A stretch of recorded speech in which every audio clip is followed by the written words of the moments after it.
How's it going, everybody? It is officially the beginning of Major 2 qualifications with Qual 4 getting underway. We had a lot of interesting results here in Swiss. Some familiar, some not, and we're going to kind of just poke and prod at some of these and then talk about some of the drama that went down this weekend as well. If you guys didn't see my Twitter, we'll reference that. But some things remain the same, which is G2 continues to be dominant, looking really, really good. Unfortunately for Space Station, they run into them yet again, as always in the Swiss rounds, but G2 3-0 as expected. Both M80 and Gen G actually starting 2-0 and then dropping down to the 5th and final round, which caused some chaos. Some exciting things that I got to see as well and really paid attention to was Shopify Rebellion. People have been talking about the inconsistency, Justin choosing to stick with the roster, and it ended up being in a really good form. They played a really tough Space Station who looked incredible this weekend. We'll talk more about them later. But Shopify, I think, looked really solid. Sweeps against the middle-of-the-pack teams. Obviously, Moist, former Pirates on a boat, and Cloud9, the former Omelet team, getting picked up and winning against both of those. So, really good stuff for Shopify. I actually was really happy with their performance. Their offense looked incredible. They were putting up goals so often, like 5-1, 6-1 type games. Like, Shopify looked like they're starting to figure their stuff out. Whether that's just going to be a repeat of what they did in Qual 1, I really liked what Shopify looked like this weekend. The other big surprise in the big conversation was Snowman. Snowman has a player that has had issues with ping, being on the West Coast with like 80 plus ping. We've talked to him individually, and he's expressed like there's certain times on kickoffs where he goes to read the ball and the kickoff will go back left and then it'll rubber band to back right and he'll just whiff and it leads for an open net. So he was able to play on like sub 30 ping this weekend, and boy did it show. Super aggressive to the ball, was able to react accordingly, was dusting people. Like, his impact, his setup capabilities are incredible. The issue I have with Snowman, though, is they do get a little bit too aggressive, and then they fail to play defense, and then they get scored on really easily. And Gen G exploited that both times. Really tough stuff. I will say, though, that Snowman, as like a stable positioning type play, middle of the pack, I don't think is any more. As they continue to gain experience and stuff, like, Snowman controls their own fate. I think that 4th seed to NA for the major is totally up for grabs. Snowman is doing a good job of putting themselves part of the conversation, and the way that's going to come down is how do these teams kind of in this area really perform. The Energies, the TSMs, the Luminosity, Moist, Shopify, Dignitas, all those teams that are kind of in that middle area that are like, we might make top 8, we might fall out going 2 and 3. Whoever can win those matchups consistently is going to put themselves in a really good spot. But making the major, it has to go with going to top 4, which is where M80 tends to have problems. So overall, OG, good to see them have consistent results. You know, quick work of moving through. Their only loss coming to M80 in 5. So good fight there. But other than that, winning the competition against the matches that they should be, like LG, and the Gen G upset was actually pretty crazy. That match was wild. Energy looked pretty solid with the new addition of Aqua. It seems like they're only going to get better.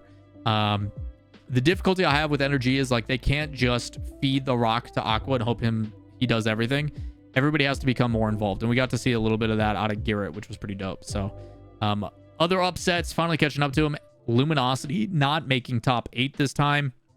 Part of that is with Gen G dropping to the 5th and final round, but on Luminosity as well, they go to round 5 every single time. It was about time the round 5 curse caught up to them. In this case, they were on the receiving end of being eliminated. So again, you cannot put yourself in these circumstances and hope it goes in your favor every single time. It's going to be problematic. Same thing with TSM after making a top 4. Now on the opposite side. Tough stuff, but it does give us our top 8, 1v8, 2v7, so on and so forth. And we drop down to that lower bracket. But before we do that, we got to talk about round 3 to round 4. During the tournament, there were some complications that we had not yet seen before. I talked to the community manager, the community operations guy in Mateo for North America about what happened. For those that are unfamiliar, a lot of people rely on a community member by the name of Adam Core, who puts out the spreadsheets that you guys see us use every single week that I helped kind of promote and make public years ago while he was doing stuff, because I was tired of having to manually draw on Liquipedia. Those spreadsheets pretty much are the guarantee thing used. And the problem is if the algorithm that he puts in or the formula that he puts in to determine what the next matchups are wrong, a lot of people take that as fact. The difficulty, though, is we also found out that there is a rule that has been used on a behind the scenes document that was not made public, which is kind of goofy. I went back and looked at the rules, like the official RLCS rules for season X, 21-22 and 22-23. And this rule was nowhere to be mentioned, which is basically what the tiebreaker scenarios are in round 1, 2, 3, 4, so on and so forth of Swiss. They just were not stated at all in the public rulebook. Turns out that there is a private document behind the scenes that the admins use to reference M80 and Gen G in the high round of round 3. So these teams right now are 2-0. If they lose, they then become 2-1 and will play in the middle round the teams that win. The difficulty, though, is with the way that the teams work out is there is more teams here than there is here or on the low side. So there is 2 teams in the middle that have to play each other in some capacity. And in the past, it was really simple. Hey, the team who has the best game differential from the 2-0 round will play the worst team from the 1-1 round that goes 2-1 in a win. So that's kind of what I've broken down here on the side. You've got Gen G with a +4 and M80 with a 0 game differential. They've gone even. In the mid rounds, you had Shopify, Cloud9, OG, and Space Station. So it was assumed Gen G plays Space Station, M80 plays OG, Shopify plays C9. The issue is those teams have already played each other previously. So you couldn't see a certain team like M80 who has already played Cloud9 play Cloud9 again. They've already played OG. They can't play again. So because of that, with Shopify already playing Cloud9 and M80, it was assumed that, hey, they just played Gen G. A different rule that we didn't know about publicly that has been determined is that in the circumstance of tiebreakers and even matchups and rematches, which in Swiss you can't have rematches, it's part of the rules. They take the mid-high seed. So in this round, that would be Shopify, Space Station, Cloud9, and OG. And whoever has the highest game differential, which is Shopify +5, they technically put them into this category in the high seeds as a placeholder just in case for tiebreakers. So because Shopify is technically classified in that high round, we then got to see the results differ. So it was a really weird circumstance of balancing things out and seeing who played who. And it caused a bunch of chaos. A bunch of it didn't make sense. There's a couple references on Twitter about it where it had happened with like Monaco Esports way back, like a couple seasons ago. So they got fixed. We figured out who was playing who and what things were supposed to look like. And then they ended up working out a different way instead. After talking with Mateo, there is intentions of making those in the RLCS rulebook and adding those rules publicly just to make sure that there is no more confusion, because everybody had been going on one rule set for like 2 years and this circumstance has not really ever popped up. But what were we supposed to do? Because if I go and check the rules on my own, my own time, I don't see any rules that determine that. It's tough for me to be like, well, how are you guys making these matches what they are when this stuff is wrong? And the reason why that stuff's important too is from an organizational standpoint. If, I work for an organization or this or that, and I'm trying to inform my staff of like what the appropriate thing is, who our next matchup is, who we're preparing for, and it's wrong, stuff's really frustrating. So they're hopefully adding those to the rule books moving forward, providing more transparency when it comes to the rules and stuff. But this has been a rule since like RLCS X that just was never public. It was really, really weird. So it created a lot of issues. Round 4 was all chaos. Everybody's like, none of these matches are what they're supposed to be. None of this counts. The competitive integrity is chalked. Like all these problems.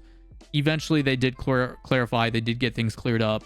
They had results and specifics to it, and everything was fine. Eventually, we do get into the playoffs, and the playoffs are actually really, really solid. First one was Gen G and Shopify. Just goes to show, like, and I'm gonna put this out there. There's a lot of people flaming Chrome and flaming Gen G for getting rid of Illusion because of how Swiss went, and it kind of frustrates me seeing, like, obviously Twitch chat is not where I go for logical conversation, except for my chat. You guys are great. People are just so quick to judge and be rude and call people out as if like one result is the determining factor for it. It's the same thing as people being like, Snowman's going to the major. I'm like, guys, it's one event. Like, pump the brakes. But people calling for heads, people trashing casters, it's like, dude, you guys are shit talking Chrome, saying that they never should have brought him in, that they're not playing that great because they go 3-2 in Swiss. They got worse because they brought in a new coach. Well, they won the whole fucking event. Like, come on, dude. Like, it just goes to show that these armchair GMs have no idea what they're talking about. And I hope for any players, pros, coaches, whatever watching, don't listen to the public because they don't know what the heck they're talking about. Like, focus on you, do what you got to do, and get that dub. So shout out to Chrome, took them all the way to victory. Snowman Cloud9 was a fun series, but Snowman really showed that their offense is lethal. Like, those guys were averaging like 15 shots a game. It was wild. You then had Space Station and OG, and Space Station really looked like they're getting into form. LJ continues to stand up tall for that team. I still will always give love to Hoxer because he doesn't get any credit he deserves.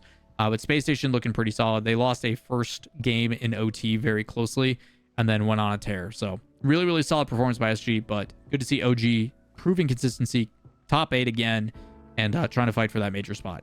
And then, unfortunately for M80, this is now the 4th time they've been to the quarterfinals and the 4th time they have lost. Obviously, G2 is not the opponent you want to face, but G2 did look a little bit shaky. They seemed a bit off. But yeah, tough luck for M80. That's 0-4 in quarterfinals. It's not good enough. And I don't mean that to be mean, but it's just you have to be making top 4s if you want to make it. From there, then, we got really good gameplay. Snowman opened up the day on Championship Sunday with 2 wins back-to-back, and then big adjustments from Gen G. You can tell the emphasis of being able to apply changes of, hey, keep the ball closer, work the field, start passing, and the pass plays from Gen G were just chef's kiss. So good with 3-man passing plays, a bunch of give and goes downfield. Like, really pretty to watch. It's probably my favorite stuff in Rocket League. More than flip resets, more than crazy double touch stuff, but a clean full team passing play. I love it. So Gen G was pulling out all the stops. They looked incredible at the tail end there. G2 and Space Station bringing it all the way to 7. Only one overtime, but a bunch of 1-goal games in there as well. Space Station played a really good series. That was probably one of my favorite series of the weekend. The G2 Space Station series was really, really solid. And then we get to the grand finals where it was back and forth.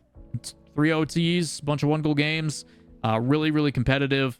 It is Gen G that ends up winning in Game 7 overtime, though, to close it out. So Gen G is the team. I talked with Chrome while we did our predictions early last week on Thursday, or late last week on Thursday, about how I think Gen G has all the tools to be successful, but maybe the coaching mentality change, in my opinion, someone that is a little bit more analytical and stuff and provides a little bit more replay analysis feedback is going to be success for Gen G and a chance to be the best team in North America. I still think it's G2. I still think G2 currently is the best team. They had a little bit of a shaky week, but I do think Gen G is going to trend to be the #1 NA rep by the end of this split. Each major qualifications are individualized, so how they perform in these 3 events determines the major. None of these things matter. So again, it is a blank canvas for everybody yet again. How you perform in qual 4, 5, and 6 determines if you go to major 2. None of these previous results matter. So for a team like Snowmen that already has 12 points, that puts them with the top 4 finish. It puts them at a huge advantage over teams like Dignitas and everything else. So a lot of people playing catch up. Pretty crazy stuff. To my knowledge, if G2 continues to make top 4 appearances, they can lock in a world championship spot pretty early, but we won't know until at least qualifier 5. I'm pretty sure. It's just the major can give way too many points for catch up opportunities before they can absolutely secure it. So as of right now, pretty crazy stuff. Also, Gen G's got the nice number, so we love that. But if you guys have any additional questions, I'm going to try to splice this one down and make it a little bit shorter, just because there was a lot of stuff in the mid area of breaking down the whole like tiebreaker weirdness in round 4. But if you guys have additional questions, come by the stream, whether it be YouTube or Twitch, or hit up the socials down below, and we'll see you in the next video. Peace.